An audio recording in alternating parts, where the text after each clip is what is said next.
Thank you for joining the Engaging for Change Community Mobilization webinar. My name is Mary Ellen Kramer, and I'm a Senior Health Educator at Hamilton County Public Health.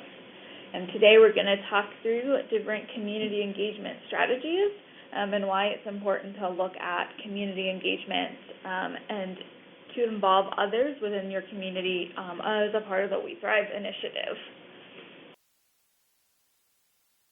So what is community engagement? Community engagement is a process by which community organizations and individuals build ongoing relationships for the purpose of applying a collective vision for the benefit of a community.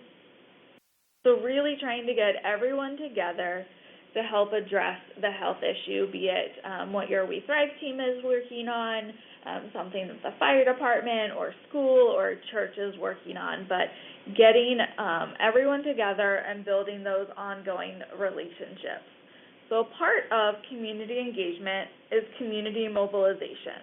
And so really what that means is finding ways to engage all sectors of the population in a community-wide effort to address health, social, or environmental issue.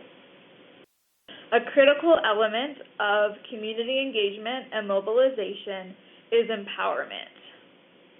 And so when we think about empowerment, we're talking about mobilizing and organizing individuals or community-based organizations as well as institutions and enabling them to take actions, influence, and make decisions on critical issues. So as we're out in the community trying to identify engaged folks that are important to the initiative, it's also about making them feel like they are valued and that they bring something to the table and that they're a part of the community engagement strategies and a part of making decisions for as a part of the WeTHRIVEI team. So why is community engagement necessary? Engaging a community in the discussion increases everyone's level of awareness. It allows individuals to advocate for their ideas and offers a format to gather advice or guidance based on community's expertise and experiences. Community engagement is needed to guide the development of the project plan by expanding or redefining the focus of the initiative, identifying unexposed information, and creating a network for revenue sources and/or funding partners. Through community engagement, the diversity and number of stakeholders are increased, which means that there's more people to do the work. Stakeholders are educated on the issue and invited to contribute to the process, thereby expanding access to available knowledge and skills. When stakeholders are engaged at the beginning and throughout the project, people appear to be more receptive to the outcome, have the capacity to implement the change, and maintain long-term partnerships. So as you can see on the slide, community engagement is necessary because it increases the capacity to make meaningful change within your community. And as we kind of talked about briefly, the key part of that is building relationships. That is a key as we talk about looking at individuals and finding those individuals to be a part of the WeTHRIVEI team and who are the stakeholders within the community. Stakeholders don't always have to be people of power or people in leadership positions. Community members, pastors, teachers can all be stakeholders as well.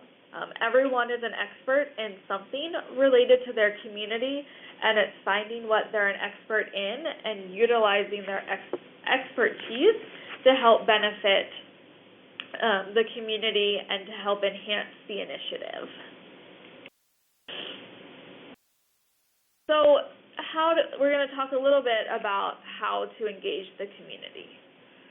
So there are 5 types of engagement, and those 5 types are inform, consult, involve, collaborate, and empower.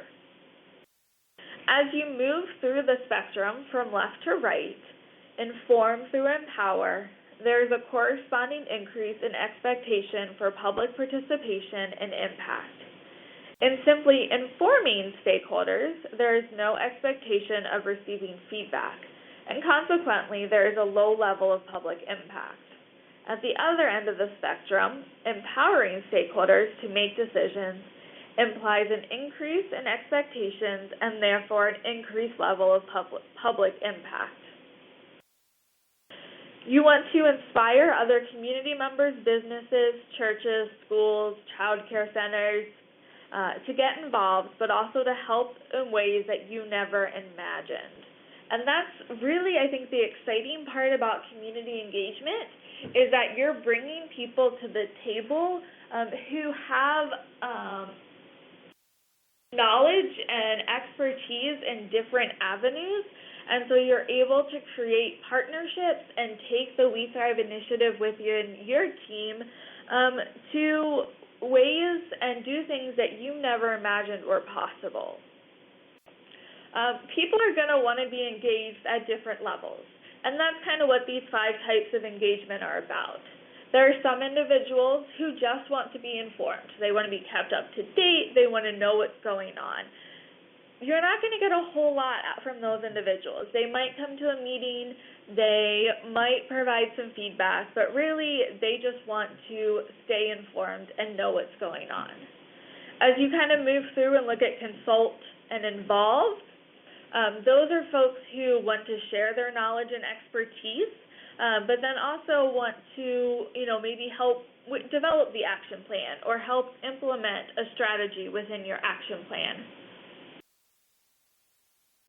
As you look to collaborate, that's where you're really building those partnerships and figuring out how the We Thrive initiative, your community We Thrive team, can partner and collaborate with other sectors, so with business or church or school, and have a combined impact. And so with the two of you guys groups working together, have a larger impact than you've ever imagined. And then ultimately getting those folks to empower, so they are actively involved within the We Thrive team. They are empowered to share their knowledge and their expertise, but also to help make decisions. And they feel like a valued member of the team. Ultimately, you want to get people to that collaborate and empower part of the spectrum, but not everyone that you engage throughout the process is going to get all the way to collaborate or empower. And that's okay. People want to get engaged in different levels and have different interest or time in which they're available to participate. And so it's figuring out where they best fit in and utilizing the time and the knowledge and the expertise they're able to give to the best of your ability. So who do we want to engage? We're talking about community engagement and we're talking about different sectors of the community. Well, this is a community sector wheel. And so it looks at kind of different components of the community. And really within your We Thrive team, it's ideal to have representation from as many of these sectors as possible. Not all of them may make sense for what you're working on, but for the most part, all of these sectors are going to play a key part. So the sectors include schools, senior citizens, service organizations, parents, social services, law enforcement, government, businesses, religious organizations, medical, youth, and media. So as you begin your community engagement and you look at where you want to go, you are going to want to look at your team and see who is missing from this sector wheel and who needs to be engaged. And that allows you to help focus your engagement initiatives as you begin.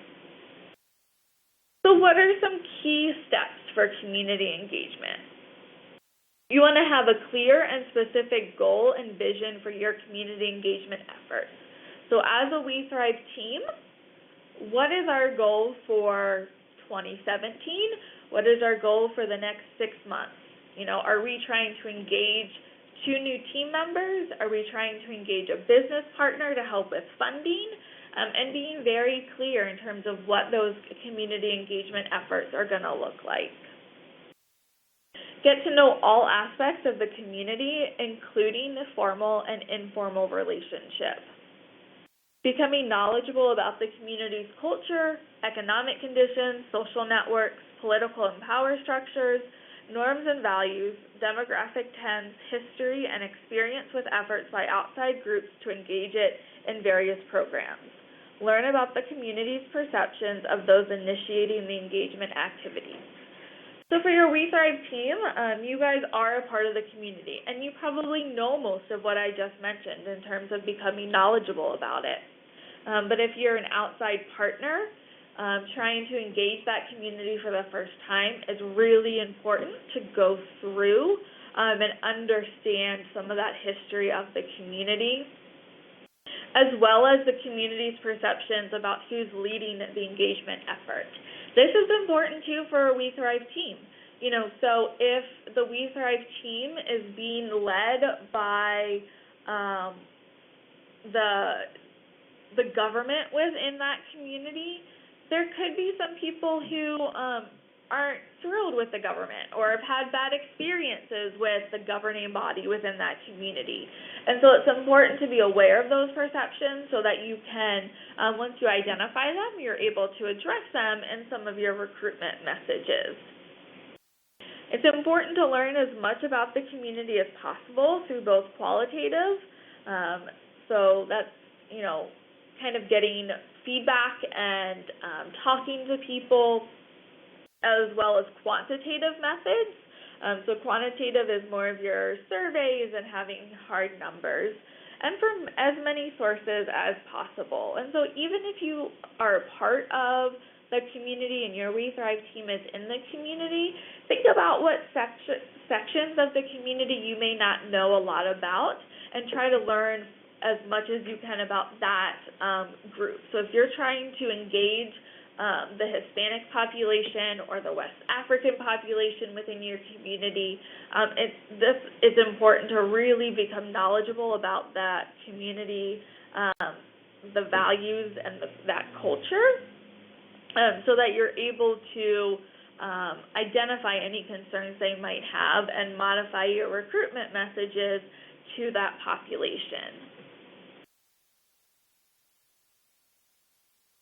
And then one of the last key steps on this slide is to establish relationships and build trust. No matter if you're an organization coming in or if you are already a part of the community as your WeThrive team, it's important to build relationships with other community members, with other organizations, to really build that trust. And so as you build relationships and as you build trust, you become a respected and valued member of that community, and so then folks are going to want to work with you and kind of listen to what you have to say as well. So just some additional key steps for community engagement. Community engagement should create partnerships within the community, and this is really, like we just talked about, a key component that is necessary to create change and improve health.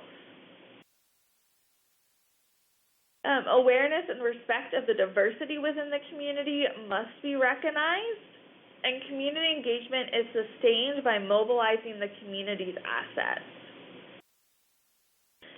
The American Heritage Dictionary defines partnership as a relationship between individuals or groups that is characterized by mutual cooperation and responsibility as for the achievement of a specific goal.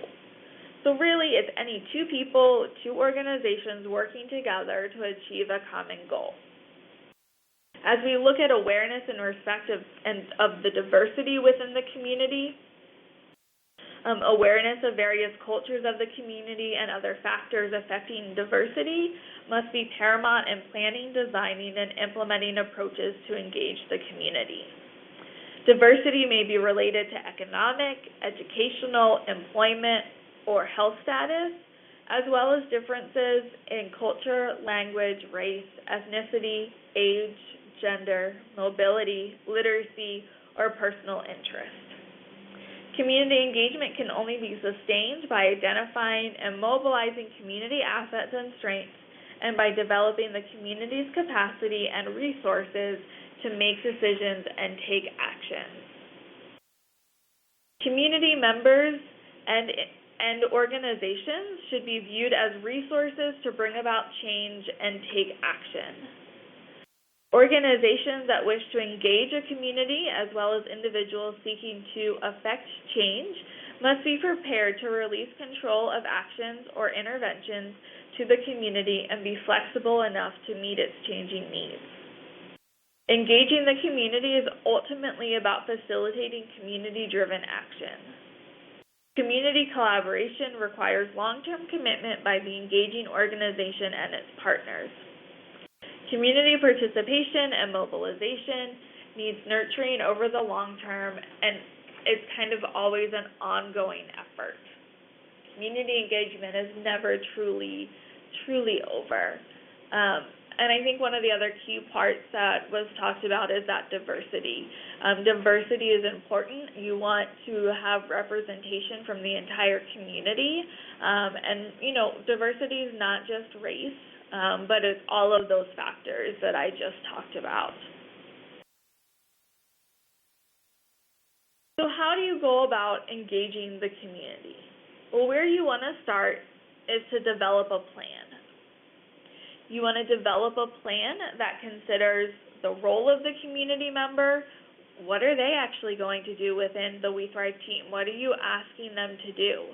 As well as what is the role of the business, faith-based organization, school. What are the specific tasks we have for the individuals that we're trying to engage?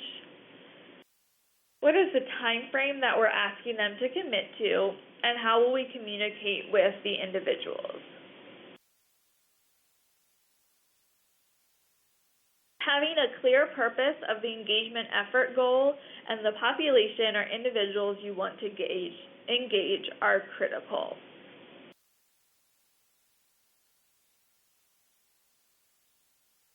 It's also important to be clear about who is being engaged, or at least initially.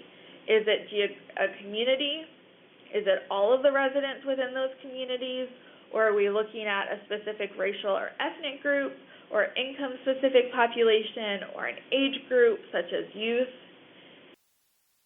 Is it a specific set of institutions or groups such as faith-based communities, schools, or the judicial system, or is it a combination? Answering these questions will begin to provide kind of the framework for the engagement efforts. As you build out this framework, it's important to have an understanding of the individuals you're trying to engage and what is their experience with WeThrive in the past, and or the leaders of the WeThrive initiative within your community.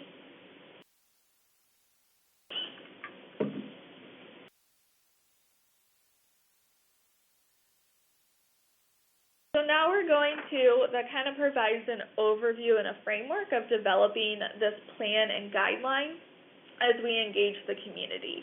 So we're going to dive a little bit deeper into each of the components of the plan. So the first one is roles. It's important to have clear, specific roles for each person or organization. It's also important to remember that roles can change over time or depending on projects, but that's okay. As we try to engage these individuals initially, what is their role in the WeThrive initiative within your team? Is it to help plan and provide input to the action plan? Is it to help connect us to a different organization? Is it to help provide their perspective of what would be beneficial or what is missing from the community? What opportunities exist within the community? So there's lots of different ways and opportunities to engage folks. And so it's being very clear about what that role is and what you're asking from them.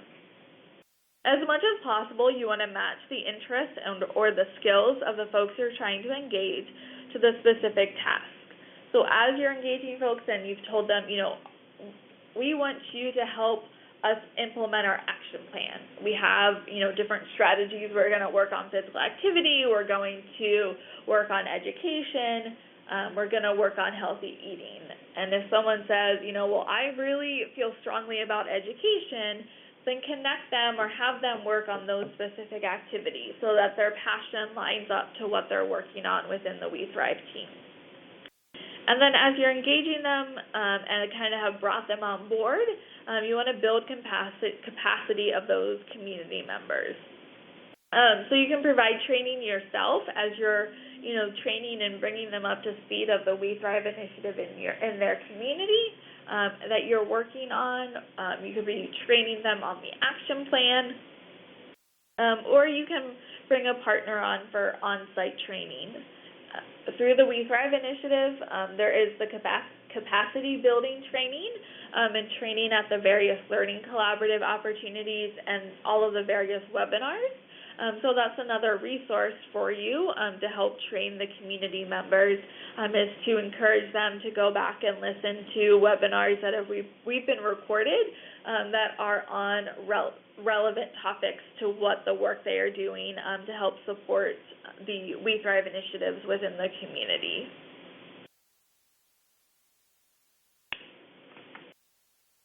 And as you kind of work through that, as we just talked through the different roles, initially as you bring someone on, you might just bring them on to consult as we think back to those 5 ways of community engagement.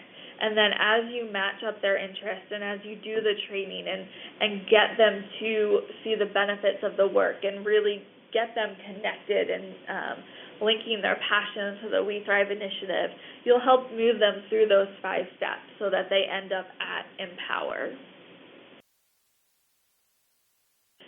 So then the next component of the plan is expectations. So before you try to begin to engage community members or other sectors of the community or other partner organizations, you should have an idea of the time frame of the commitment. Are you asking them to help with a single event that's just a few hours during a Saturday? Are you asking them to commit for 3, 6 months, a year? What is that time frame that you're asking them to commit to? The time frame is going to change and vary depending on what their role is and what specifically you're asking them to do. So just kind of keep that in mind as you're building out that plan, that there might be different time frames depending on the person you're engaging and the role that they're playing within the WeThrive team. It can be helpful to develop an agreement or a statement of commitment with the individuals you engage. And really this can be formal or it can be informal. It can be an email conversation or a phone conversation that you have in which you both agree upon it. That the individual is going to help implement a bike rodeo on a Saturday for 4 hours, or that this person is going to become a part of your WeThrive team and help build out the action plan, and that they're going to stay for at least 3 months. They might stay longer once they get engaged and connected, but at least 3 months. If you do decide to do a more formal agreement, the formal agreement should outline the volunteer, so if it's a community member, if it's a faith-based organization, a school, a community partner, what their commitment is and kind of what the time frame is and their role within the WeThrive initiative. It's also helpful when you're developing a formal agreement to kind of show the support of the community agency. So how do the individual partner, the individual community member, the partner, the business that you're engaging, how does their work align and support the WeThrive initiative within your community so that it's kind of outlined and there for them. Again, as you're engaging community members, I think this agreement or statement of commitment should be more informal. But if you're looking to engage a business or schools, churches, those sorts of partners, and you have the very specific things and timelines that they are providing, then that's where it can become a little bit more helpful to have that agreement or statement of commitment, but don't feel like you have to have it all the time.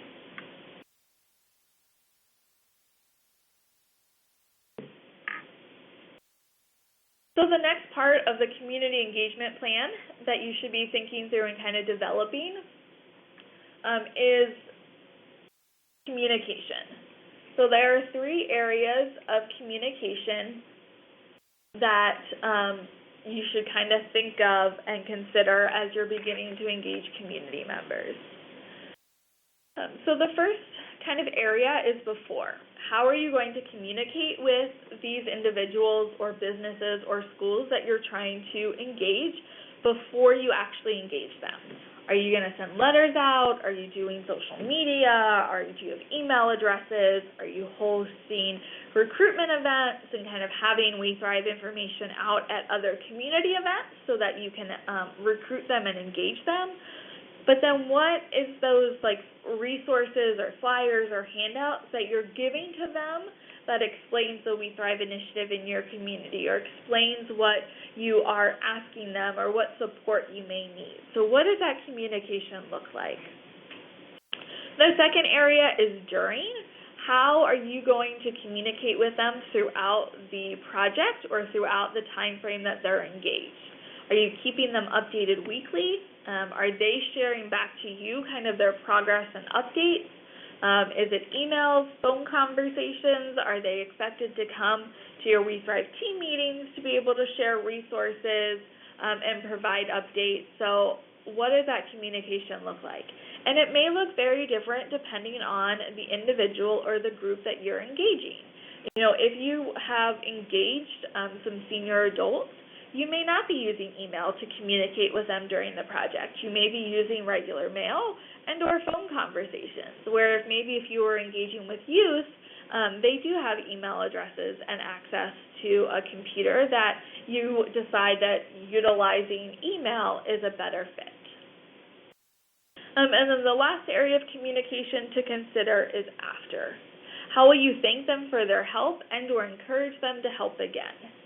So if you've engaged individuals or gotten volunteers to help with a single event, it's important to thank them afterwards for their time and for their help in making that a successful event. But then also think about, okay, we've got them involved once. How do we get them involved again? How do we get them to become a permanent member of the WeThrive team? I think a lot of times it's easier for people to say yes to a very specific event or a very specific request. But often what happens is if you engage them around that specific event or request and kind of explain WeThrive, and they get to see it and see how it connects to their passion and how they want to help the community, then they often want to stay connected. And so talking to them afterwards about other opportunities to stay connected or to join the WeThrive team is really important. And then as you're talking about communication and building out your messages for those different 3 areas, here are some important things to remember. Who is your target audience? Because that will affect how you, 1, share the message, but 2, what does that message look like? Are you trying to attract and target adults, youth, churches? How are you going to sell the program, so the WeThrive initiative or the specific event? What makes WeThrive unique within your community? Why should individuals participate in WeThrive and help provide support to WeThrive versus another organization or another initiative within your community? What strategies will be used to convey the message, like we talked about before? Are you using social media? Are you using TV interviews? Are you using the radio? Are you using local newspaper or newsletter that goes out to community members? Are you using email addresses? Are you at different community events talking about your program or talking about the WeThrive initiative? So there are lots of potential strategies for conveying the message, and it's figuring out what is the right strategy for your target audience. So not all strategies are going to work for all target audiences. How will the communication be maintained? So what's the plan to kind of keep this communication up in the long term to be able to constantly and consistently recruit volunteers and engage community members to be a part of the We Thrive initiative? And then lastly, one of the most important things is follow up. Do what you say you're going to do. If you're at a community event and you talk to 5 different people about We Thrive and they're really excited and want to be a part of the team, follow up with them. I know that sounds really simple, but follow up with them and invite them to your next We Thrive team meeting, or invite to meet with them one-on-one to talk about how they might fit in. So that is really key, and like I said, I know it sounds simple, but oftentimes it can be forgotten.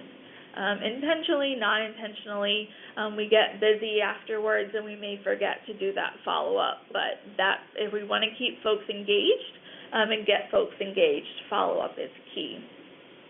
And so as you think about this communication and how you're going to talk about We Thrive, really what you're developing is, what is your 30-second elevator speech?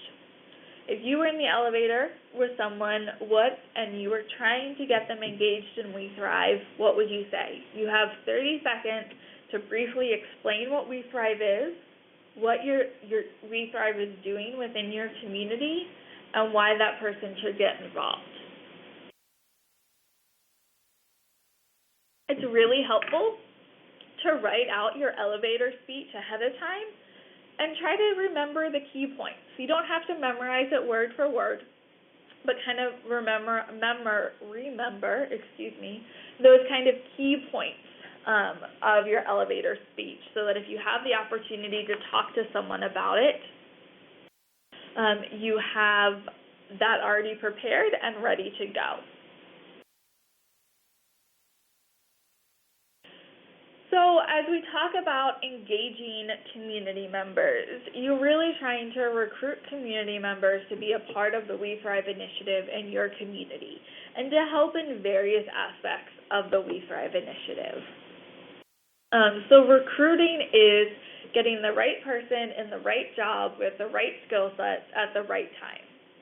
And that may seem like that's really hard to do, but I promise it's not as hard as it seems. So why do people volunteer, and why do people want to get engaged in initiatives within their community? They want to help make a difference. They want to help support an organization, a community, or a cause. They want to learn something new or a new skill. They want to develop personally or professionally. They want to feel better about themselves, and they want to meet people. So I think it's important to kind of know why people get involved, and ask community members that are on your We Thrive team, why did you get involved? What attracted you to We Thrive? Why are you helping, working on the We Thrive initiative? Because then that gives you a kind of a better idea of why community members in your community are volunteering their time as a part of the We Thrive initiative. And then that can help to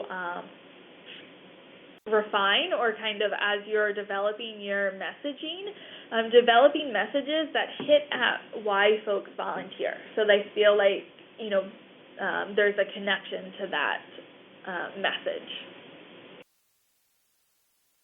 So what prevents people from volunteering? No one asked them. They feel like they don't measure up. They don't clearly understand the task, and the work they did had no impact. So these are also important to understand. I think the first one, no one asked them. To engage community members and recruit them to be a part of the We Thrive team, we have to go out and be active. You need to be out in the team asking folks to join. Individuals aren't going to know that We Thrive exists if you aren't actively talking about We Thrive, sharing what We Thrive is doing, and always, that constant, consistent trying to engage folks. They feel like they don't measure up. One way to help folks understand this is that, recognize and congratulate them and acknowledge them for the work that they did and the impact that they have. Help them understand that everyone brings something to the table and that everyone has a role in the We Thrive initiative as we, and plays a role in improving the health, safety, and vitality of that community.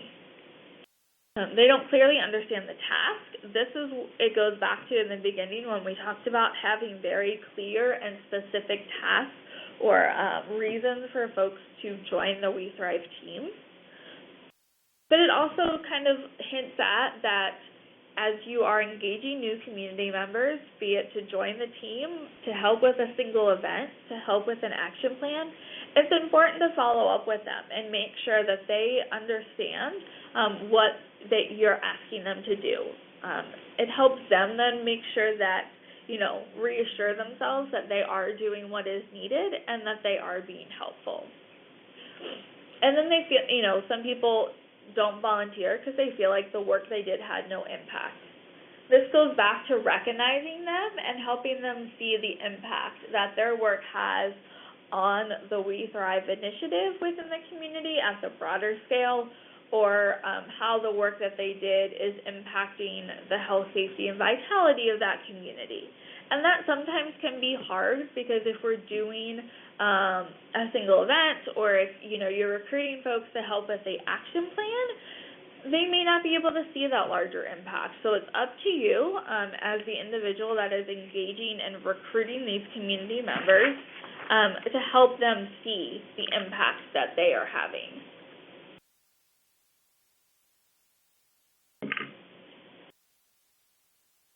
So these, different steps that we just talked through really provide the framework for your recruitment plan. So kind of talking about what are the specific tasks and roles that you have, what does the communication look like for those individuals, how are you going to recruit them. Those are all that is the framework for the recruitment plan.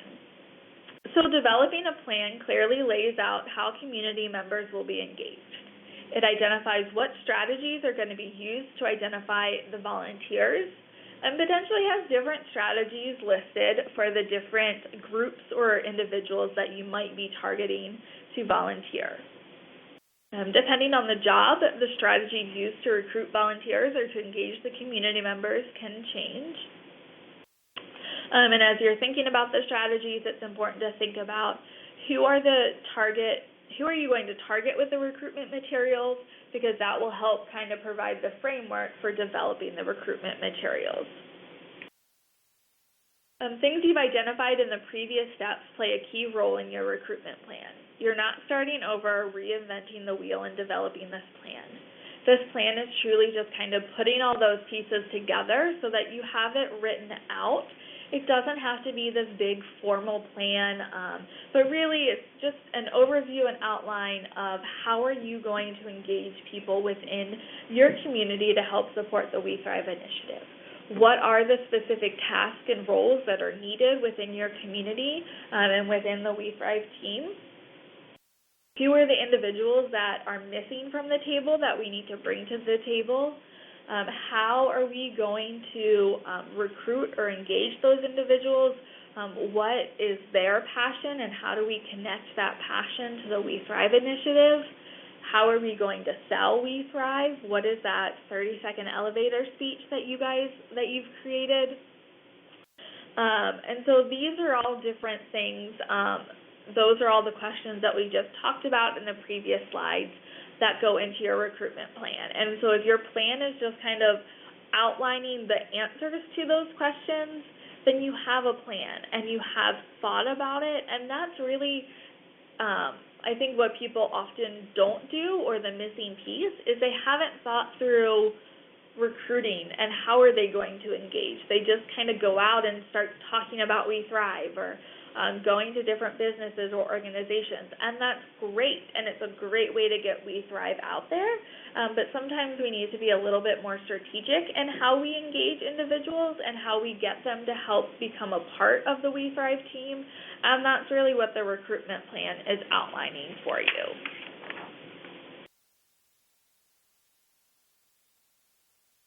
So as we talk about developing recruitment messages, and again, this is another key part within your recruitment plan, but we want the recruitment messages or the messages to engage community members, to resonate with the target audience, be at appropriate reading level, be very clear in what the ask is and what the volunteers will be doing, provide some details about the event or the overall program, be easy to read with clear next steps, and makes a clear link to one of the reasons why people volunteer. And it's always helpful to get feedback from others before sending messages out into the community. So if you develop, some messages to engage and recruit volunteers for a specific event, to help with implementation of an objective, or just to be a part of the WeTHRIVE team in general, take those messages to your WeTHRIVE team and have them review it and provide feedback. You could share the messages with your health educator at Hamilton County Public Health, and we can try to provide some feedback if we have an idea of who your target audience is.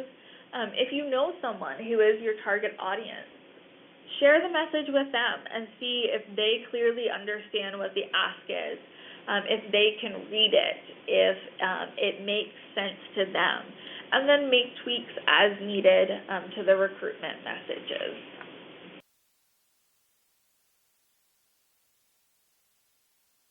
Something that I think just is important to think about, and a key point to make, is that part of recruitment and engagement is you're building up your volunteer base, and you're building up the volunteers who are able to help with different one-on events, help with the action plan, implementing the objective, kind of help with all of these different things that we've talked about. So it's just important to kind of keep these points in mind as well as you're building your recruitment plan, and kind of have something in your recruitment plan about the volunteer management. So after engaging the community and recruiting volunteers, you'll want to identify how you're going to manage these volunteers. Are you going to have a list of all the potential volunteers, and every time that there's an ask, are you going to send it out to the whole list? Are you going to have, different lists for different volunteers depending on where their interest lines up? How are you going to manage it? Having ongoing communication with the volunteers helps them stay engaged, especially if there's no current project or work for them to do. So who's going to be sending out that communication? What does that communication look like? What are those key messages? Are there updates about what the WeTHRIVE is doing within the community that could be shared out? A volunteer coordinator can be very helpful in kind of managing all of the volunteers and kind of trying to keep them engaged, sharing communication with them, and sharing opportunities for them to volunteer within the WeTHRIVE initiative. The volunteer coordinator can be a volunteer. Maybe there's a community member who is very organized, and this is something that they really want to do. That's definitely a great opportunity for the community member. It could be a part of someone's responsibilities on the WeTHRIVE team. Maybe your community or city or village already has a volunteer coordinator that you could tap into for support. So there's lots of different opportunities. We at Hamilton County Public Health have a volunteer kind of management plan or recruitment plan as well that you could request from your health educator as a potential source, or as a potential resource as well.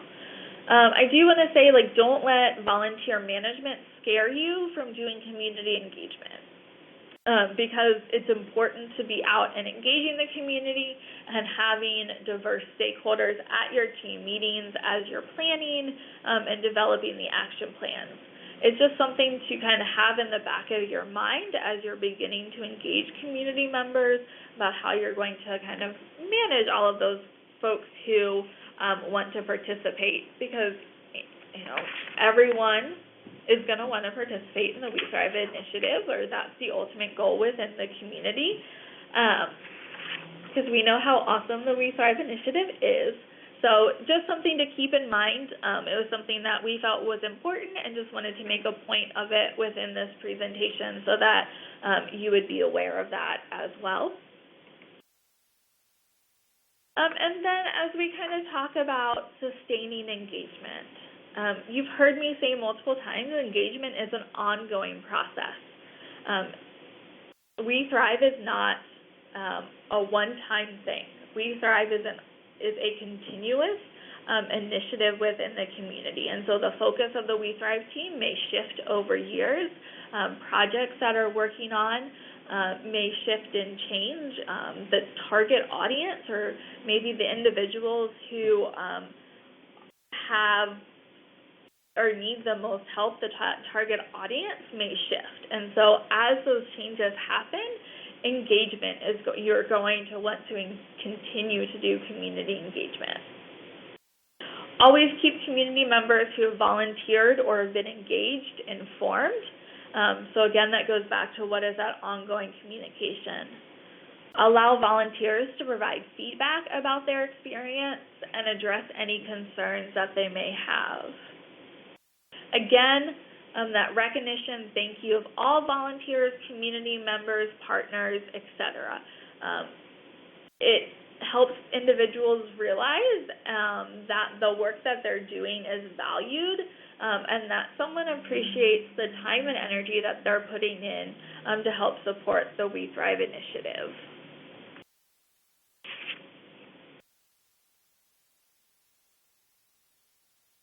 And then lastly, an opportunity to help with community engagement is the WeTHRIVE Ambassador Program. So what is the program? The program is a volunteer leadership program in which community members who become ambassadors work locally to build healthy communities. Throughout the training, ambassadors are educated on the WeTHRIVE initiative. They learn about the WeTHRIVE initiative. We also talk about community engagement. We work on developing the 30-second elevator speech, as well as talk about health equity and kind of engaging diverse populations. Ambassadors can play a key role in supporting the WeTHRIVE initiative within your community. They can educate residents. They can help recruit like-minded people or organizations to support the WeTHRIVE initiatives within your community. And they can also help to organize activities that promote a healthy lifestyle. Trainings will be held in early 2017. Currently, there is a training scheduled for January 21st. So please reach out to your health educator or to myself if you are interested in learning more about the Ambassador Program or would like to potentially go through the training yourself. We would love to have you. So here are just some resources that kind of includes the information that we talked about in the presentation today. I hope that you guys found this useful and that there were key points that you were able to pull out that can help with community engagement within your community. If you have any follow-up questions, feel free to reach out to myself. Again, my name is Mary Ellen Kramer, or reach out to your health educator and they can help either send your questions to me or help provide support in answering those questions. So thank you again for listening to the webinar and enjoy the rest of your day.